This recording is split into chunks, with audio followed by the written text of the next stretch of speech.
I'd like to introduce our panelists. I'd like to introduce Kalaya'an Mendoza, who is a queer Filipino and hard of hearing human rights defender, street medic, and community safety and mutual protection trainer.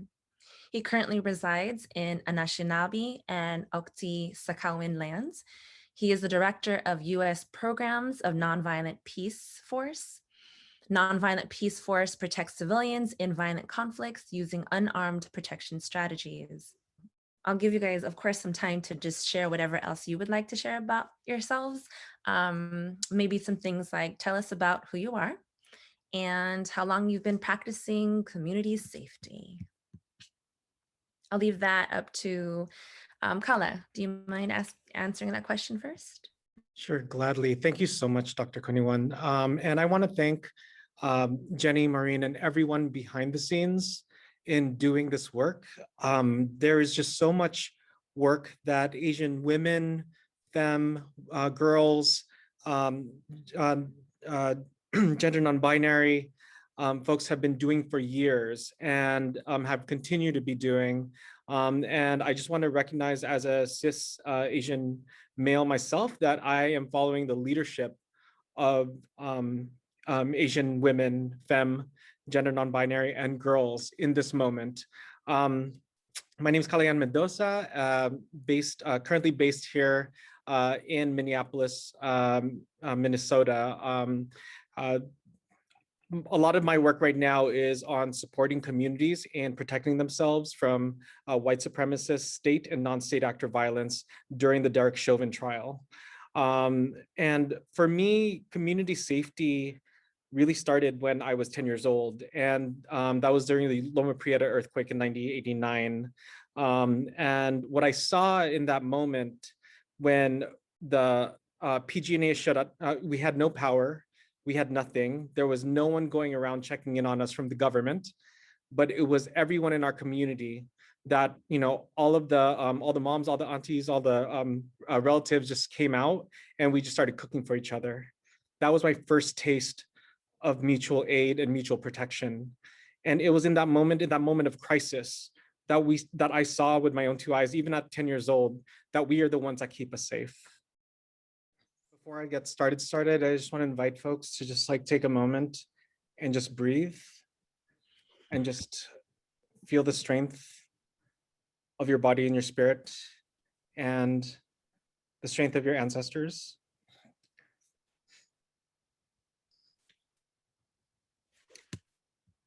They continue to push us and guide us in ways that can be seen and unseen.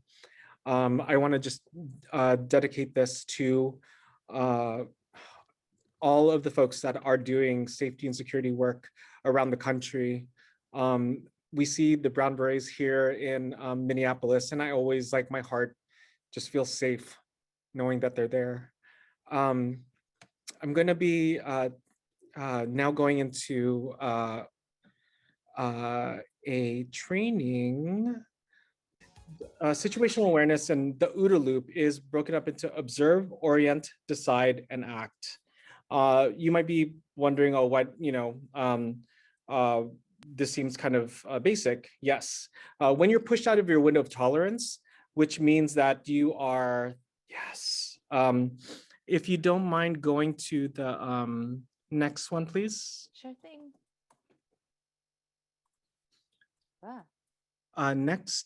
Next. Is this? Oh. Next. There, perfect. So observe, orient, decide, and act. You want to think of it, when you turn on your situational awareness, you want to turn it on intentionally because you don't want to be put in a state of hypervigilance where you're constantly scanning for threats. So if we can go to the next slide, please. So with, I'll just do a quick breakdown. With the UDO Loop, so with observe, you want to utilize each of your senses to take in as much information about your current environment as possible. With orient, you want to use that information you collect to ground yourself in the realities of your current environment. And with decide, according to the baseline, of your current environment, you want to start identifying contingency plans you see in case you see an anomaly. And with ACT, you take appropriate action to ensure the safety and security of you and your group. What does this look like in everyday terms? So for folks that bike or drive or really kind of like navigate any kind of situation where you're having to be around other folks that are trying to get to another location, when you are, let's say you're biking, you're observing and taking in as much information as possible. How close are pedestrians to you? How close are other bikers? You're noticing what's down the road. With orienting, what you're basically doing is you're trying to assess what the baseline is. So if it's raining, you're going to know that you're going to want to be really careful in how quickly you bike, because you don't want to slip. With deciding, you want to start thinking, okay, so if the person in front of me all of a sudden like brakes, what am I going to be doing? And lastly, you're going to be acting. So taking action to protect yourself. If we can go to the next slide, please. So with observing, when you observe, there's no specific threat situation. You're constantly scanning your surroundings and yourself. So you want to be listening to your heart rate, your breathing, what your body is feeling, because when you're if ever you felt like the back of your neck tingle, or you're like, ugh, this feels weird, I don't know, this feels kind of icky, I don't know, that's both our ancestors and also our system that's taking in a lot of information, informing us through our body. So you want to also be scanning your body as well. Your breathing and heart rate are whatever's normal for you. Your awareness is at a level that you can discern details in your environment. So when you're observing, you can catch details here and there. You can kind of like pick up, how many people are around you. What are some things to kind of keep in mind? Is there a pothole on the ground? Using the bike analogy once again. And it's important that your demeanor is calm and relaxed, because if you're like super intense, then you need to really listen to your body and recognize that it's translating something to you in terms of what potentially is going on around you. And also notice your biases. When I've trained different community members here in Minneapolis on tactical observation, one thing I asked them is like, is that your inherent racism speaking? Or especially for white folks, are you already criminalizing someone that you might identify as a potential threat? Or what is that? So really check your biases and notice your biases and recognize them, because we are literally living in a white supremacist state. So we are programmed with that, and it's important for us to really recognize that. Next slide, please. Orient. So you're establishing baselines. Every environment and person has a baseline. Once again, using the bike analogy, if you're biking and it's a beautiful spring day, and all of a sudden, it's the sun is out, and you kind of like know that it's going to be pretty chill in terms of weather. The baseline is that the weather is clear, that there are no obstructions in front of you, and there's no likely threats on the horizon. This is what's considered normal for said subject. So another kind of metaphor example, if you go to like a Yo-Yo Ma concert in the before times, or any kind of classical musical concert, there's going to be a certain kind of energy to the space. People are going to be acting in a way that's in accordance with everyone else. Whereas if you go to a Beyonce concert, where everyone feels life and love and are just like in the presence of the queen, their folks are in a very different baseline. The reason we establish baselines are to identify anomalies. If you can go to the next slide, please. So what can an anomaly be according to your baseline? So using the bike metaphor once again, if it's sunny outside, what could be an anomaly? A few clouds in the sky, right? Or you might see thunderheads way down on the horizon. or the sky is all of a sudden green, which are all anomalies that stick out that tell you that there could be potentially rain on the horizon. So what would you do if you saw an anomaly? If you're biking and you notice that there are thunderheads just a few miles away, you might try to look for shelter. If we're going to be using an example of white supremacist violence, if you're biking and you're having a pretty chill time, and all of a sudden you hear someone yell a slur at you, that's already an anomaly. Then you need to ask yourself, what does intervention look like to you? So I just want to invite folks to think about, what does self-protection look like in that moment? And if you are a upstander, not just a bystander, but an upstander, what does intervening look like? And this is the work that we do is all about informed consent and understanding what our capacities are in terms of dealing with potential harms. So in terms of self-protection, I always tell folks to get a carabiner from REI for your keys. It makes a really great steel ring, as you can see. There are things that you can do to kind of like prepare yourself, really doing a threat assessment and identifying are you able to run? Are you able to scream? Are you able to, do you have martial arts training? There are ways that you can protect yourself, but it's really good to kind of like do that self-audit. In terms of upstander intervention, we'll talk about that in a second, but there are ways that you can disrupt violence from happening. And lastly, you want to, as you're doing the OODA loop, what is your plan of action? If this happens, this is what I'm going to do. So once again, kind of really listening to yourself and recognizing that you have all of the tools that you need in order to be able to address harms that are out there. Our ancestors did not leave us with nothing. They gave us the ability to assess the threats on the horizon and to deal with them directly. Next slide, please. So I want to go over some methodologies or some ways that we do unarmed civilian protection here at Nonviolent Peaceforce. We're actually based in South Sudan, Myanmar, the Philippines, and Iraq. We recently started bringing our unarmed civilian protection strategies from the global South to here to South Minneapolis. Some of the approaches that we use, so if you're a bystander who's wondering, how can I be an upstander? These are 4 ways that you can do it. One is through protective presence. By merely being present and witnessing or having your phone out and recording,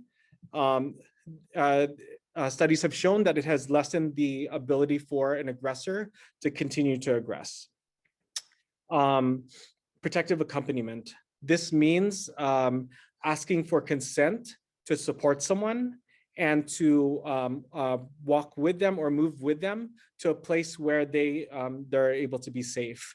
In South Sudan, we have women protection teams who are all South Sudanese women who will walk with one another from the village to where they pick up water.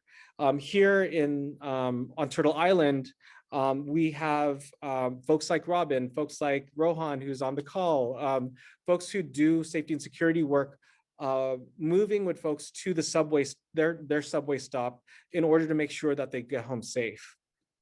The next one is distraction. Distraction is either just basically what it is. It's disrupting a moment where you're noticing violence, either through yelling, either through doing something to take away the attention. And that's when you're able to either interposition, ask consent to how can I support you, or do what's the last thing is called interpositioning.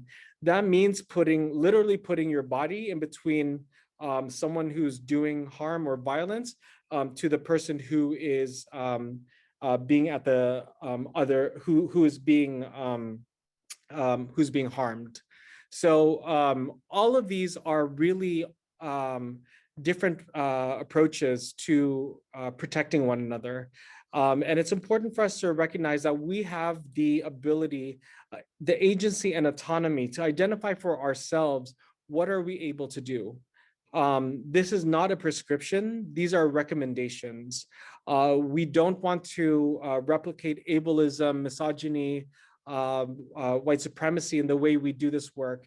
And that means by having informed consent for ourselves and for others, making sure that we move from a place of doing no harm, a place of consent, and a place of protecting, not saving. We don't need saviors. We protect each other. And the last, next slide, please. And lastly is to act. So you observe, you orient, you decide, and then you act. Based on your plan, take action to ensure the safety of you and your group. These may all seem,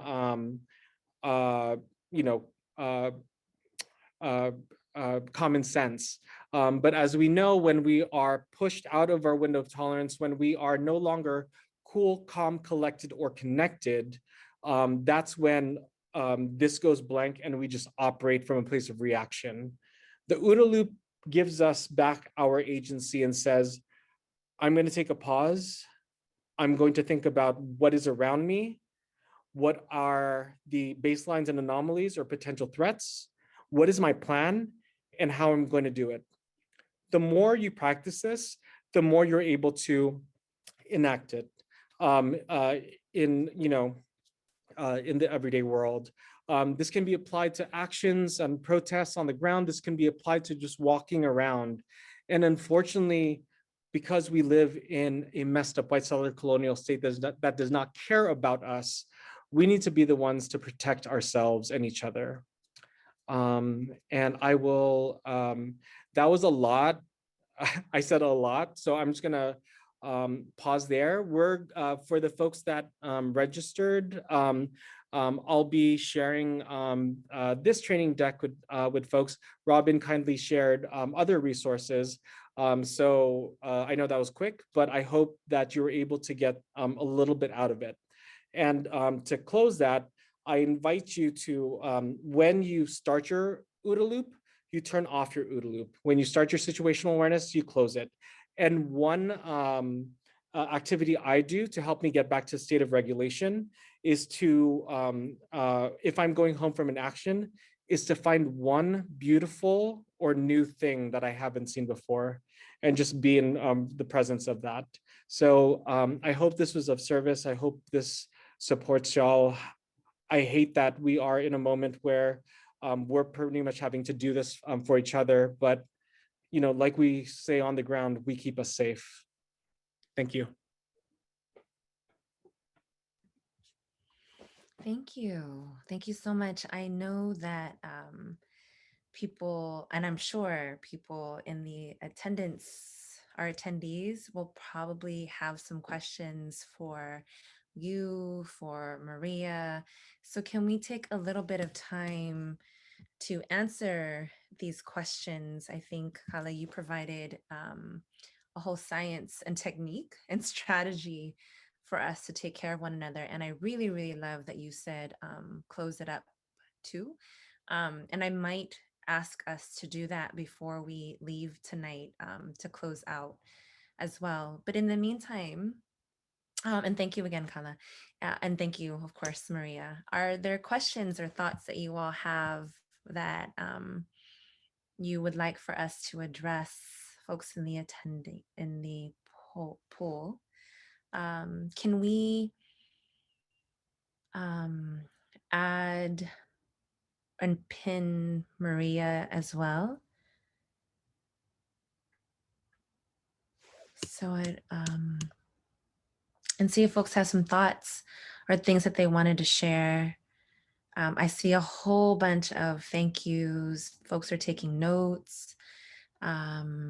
People are asking for the rest of the slides. I'm supposed to start a video? Okay. Oh, okay.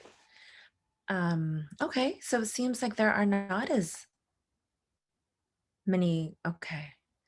I see the question. So, should you verbally ask for consent to record a situation if someone is being harassed by the police, or just start recording? And I feel like verbally asking might piss off the cops. So that's a question. Maria has an answer. I would say just start recording, just because you don't know what can happen in the situation. There was a situation where I was on my way to a ceremony, and the cops were harassing a boy. He was no more than 14, 15. And I just pulled out my phone and I just started recording, because they were manhandling him. They were like beating him up and like pinning him to the ground. So it was, if I wouldn't have recorded that, and if the pigs wouldn't have saw me recording them, they wouldn't have stopped. They would have continued to do it. So I would just say follow your gut instinct on the matter. If you see that the situation is really messed up, just don't even ask. Just start doing it. Kala, do you want to respond to that too? Or is that good? That's good. Okay. So I appreciate that. And Maria, thank you for intervening when you did. And I also think that folks can also do it from, they don't have to be up close when they record either. So I think that's important. I see another question around, Maria, you recommended pepper spray. Is that a recommendation, or is there just general safety gear? Well, it's a recommendation I would give.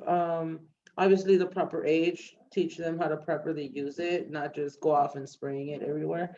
Um, Teach them how to use it, and just buy a pepper spray within the container limits of California. With the regulations, don't go anything bigger than that. Anything bigger than what the California state law requires, it's illegal. But get a little personal pocket knife, no more than 3 inch, no more than the palm of your hand. You could get some them little pen thingies. You could just, a little quick stab in the face, stab in the eye. Tasers, same with the regulation. Look them up. Google the regulation codes of California. That's another one that I would recommend. Yeah, just those are my offers in self-defense. Go to a self-defense class. Go support your local Asian like dojos. Go support them. Go learn some martial arts. Myself, I'm here at a self-defense training myself. At a private dojo. So look at it as an investment on yourself and how to protect yourself or save someone's life before a cop can even get to the scene. Because we keep us safe, someone will feel better. I would feel better for someone that looks like me that comes to my help than a cop.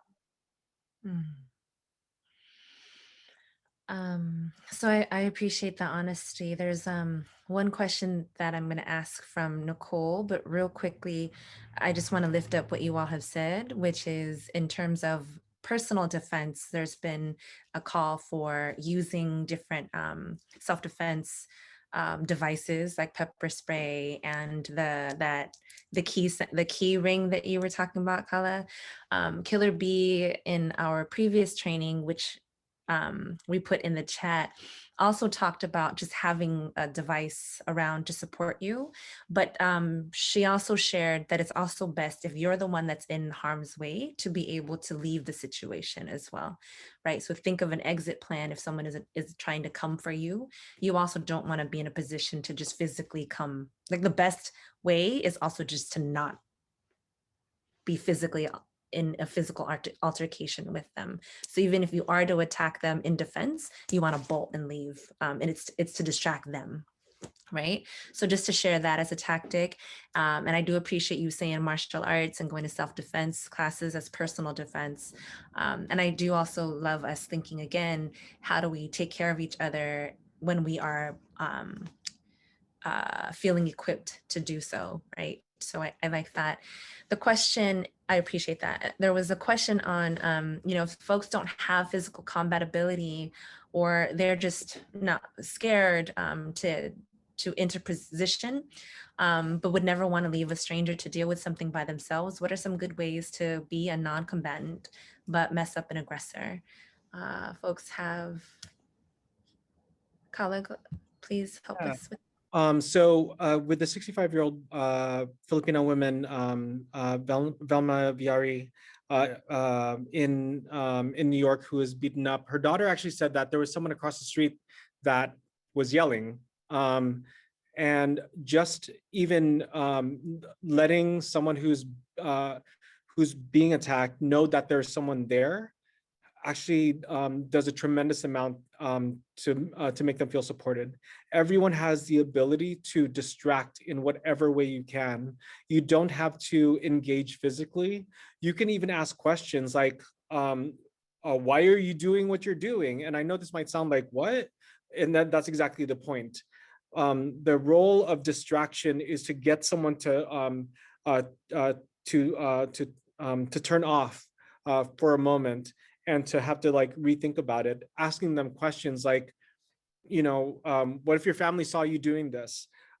It's you basically want to start thinking about ways to disrupt a violent situation. And like I said, this is not dependent on anyone's physical ability. It's really dependent on us preparing ourselves and thinking like, how can we show up for ourselves and for each other in a moment of crises? I appreciate that.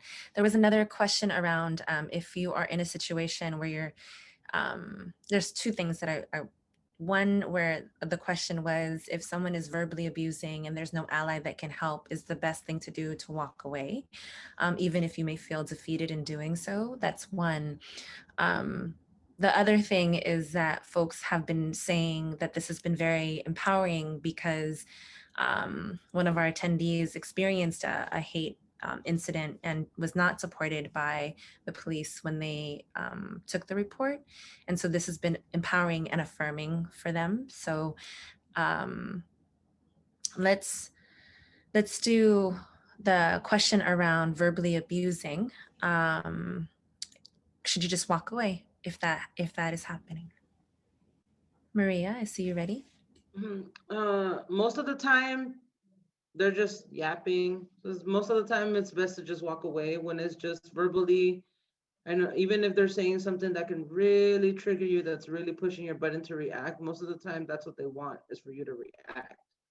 Just take a couple deep breaths, walk away, because it's not going to matter an hour later. So don't engage as much unless they touch you, then that's green light. But if they're not touching you and they're just talking, just let them talk. Let them bark.